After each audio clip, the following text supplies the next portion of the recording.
dobry, Polfox z tej strony. Superbohaterowie bez wątpienia są dzisiaj na topie. Są dosłownie wszędzie. W telewizji, filmach, na Netflixie, książkach, na pudełku z płatkami, a nawet z lodówki wyskoczą. Są oczywiście również w gra wideo. Takie gry jak Spider-Man od Sony, seria Batman Arkham czy te Strażnicy Galaktyki okazały się bardzo dobrymi grami i komercyjnymi sukcesami. Były też wpadki, jak niedawny Avengers od Square Enix. Ten tytuł zdecydowanie nie był dobrą grą, ale i tak się przedał, pomimo tych wszystkich wciśniętych na siłę mikropłatności i bugów. No dobra, nowe Avengersy to nie jest najgorsza gra o superbohaterach. Ba, nawet nie jest ich blisko. I dzisiaj chciałbym wam pokazać te najgorsze gry z superbohaterami. Oto top 10 najgorszych gier z superbohaterami. Numer 10. Spider-Man na Atari. Spider-Man z 1982 roku na Atari 2600 to gówno. To nieskomplikowana, kiepska zręcznościówka, jak i wiele wychodziło na tą konsolę. Zadanie gracza, który kontroluje Spidermana, jest rozbrojenie bomb podłożone przez Green Goblina na szczycie każdego budynku. Oczywiście gracz musi wejść na te budynki, omijając po drodze wszelakie przeszkody. Brzmi niby spoko, ale tak nie jest. Gra wymagała precyzyjnej zręczności. Co do piksela. Problem był taki, że samo sterowanie nie było takie precyzyjne, a co chwilę najmniejsza przeszkoda strącała naszego pajęczaka. Gra była dosyć monotonna i generalnie kiepskiej jakości. Jako ciekawostkę dodam, że to była pierwsza wyprodukowana gra z superbohaterem Marvela.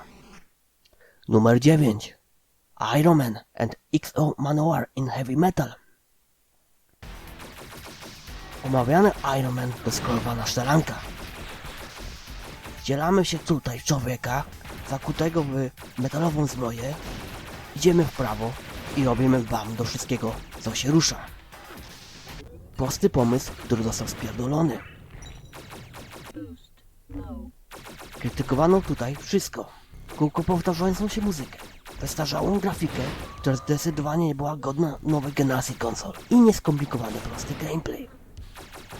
Największym problemem gry według recenzentów było to, że po prostu była strasznie nudna. Swego czasu pamiętam, jak czytałem jej recenzję w oficjalnym magazynie PlayStation Polska i tam gra dostała ocenę 1 na 10, 2 na 10, sam nie pamiętam. Sobie nieważne.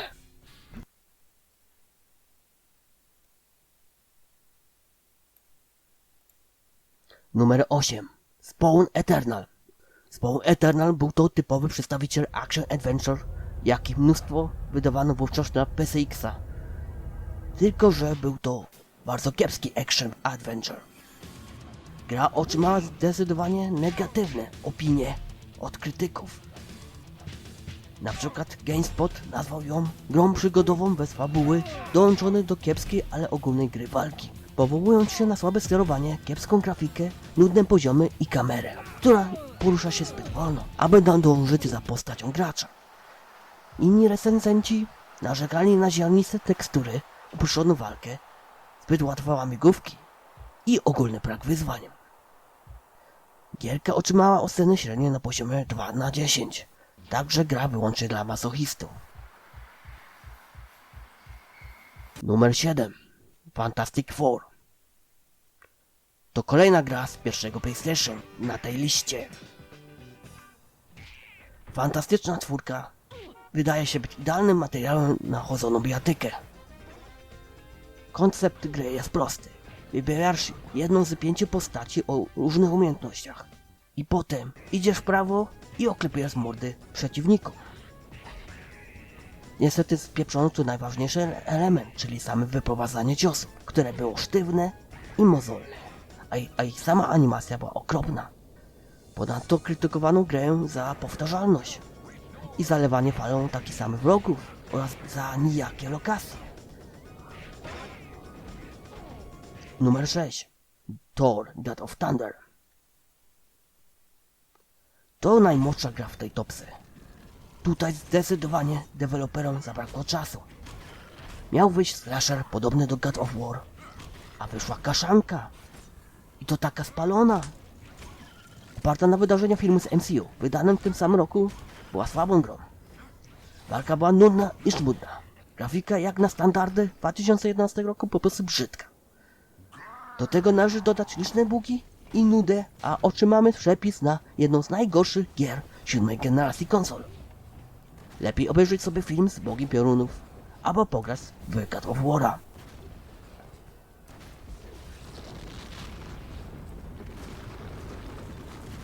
Numer 5. Aquaman Battle of Atlantis. Nie rozumiem, jak można było spieprzyć taki dobry materiał. Aquaman świetnie nadaje się na przyzwoitą przygodówkę. A co tutaj otrzymujemy? Przez 21 poziomów pływamy królem głębim do podobnych do siebie wrogów i obijamy im mordy. I tak kółko przez kilka godzin. Eksploracja jest nudna i w zasadzie jej tu mało. Narzekano głównie na biedną rozgrywkę godną pożałowania. O dziwo nie krytykowano samego sterowania, jak w poprzedniej grach tej topki. Oceny na Metacritics na poziomie 26% mówią chyba wszystko. Od razu powiem, że nie była to najgorsza gra z superbohaterami na 6. generację konsol, ale o tej najgorszej powiem trochę później. Numer 4. Batman Beyond Return of Joker. Batman Beyond Return of Joker to beat'em up oparty na fabule serialu animowanego. Pamiętam, jak miałem tą grę na swoim PlayStation i za każdym razem, jak ją odpalałem, do tego żałowałem.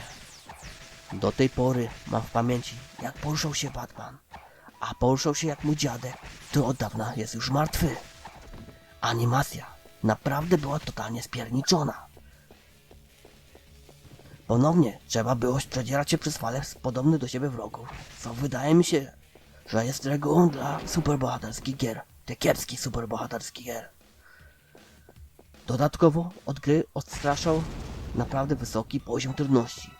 Po wyczerpaniu wszystkich możliwych kontynuacji trzeba było zaczynać ten horror całkowicie od nowa.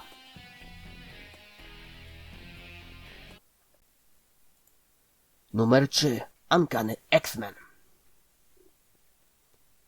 Nie będę ukrywać. X-Meni to moi ulubieni superbohaterowie. I tym bardziej jest mi smutno, że wyszła z nimi tak zła gra.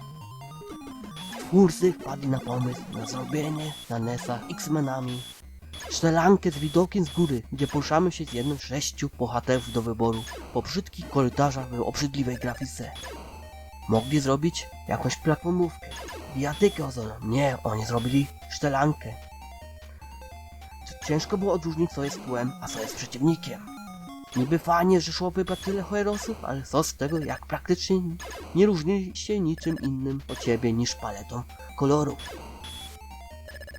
Sean Baby, znany designer gier wideo i scenarzysta, umieścił ją na 3. miejscu wśród najgorszych gier wideo na NES-a.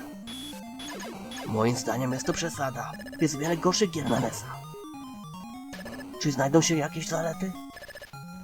Tak, gra jest przynajmniej bardzo krótka. Numer 2. Batman Dark Tomorrow. To najgorsza gra ze superbohaterami na 6. generację konsol. Najtrudniejszymi wrogami Gaska w tej grze jest praca kamery i sterowanie.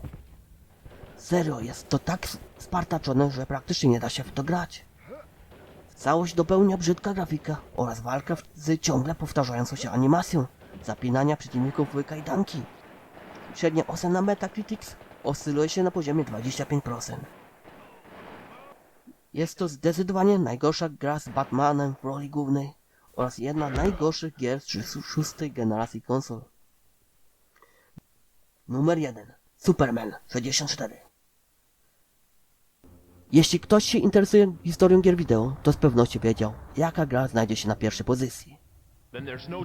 Superman na Nintendo 64 jest uważana na całym świecie nie tylko za najgorszą grę z superbohaterem w roli głównej, ale też wymieniana obok E.T. z Atari na najgorszą grę wideo, jaką kiedykolwiek powstała.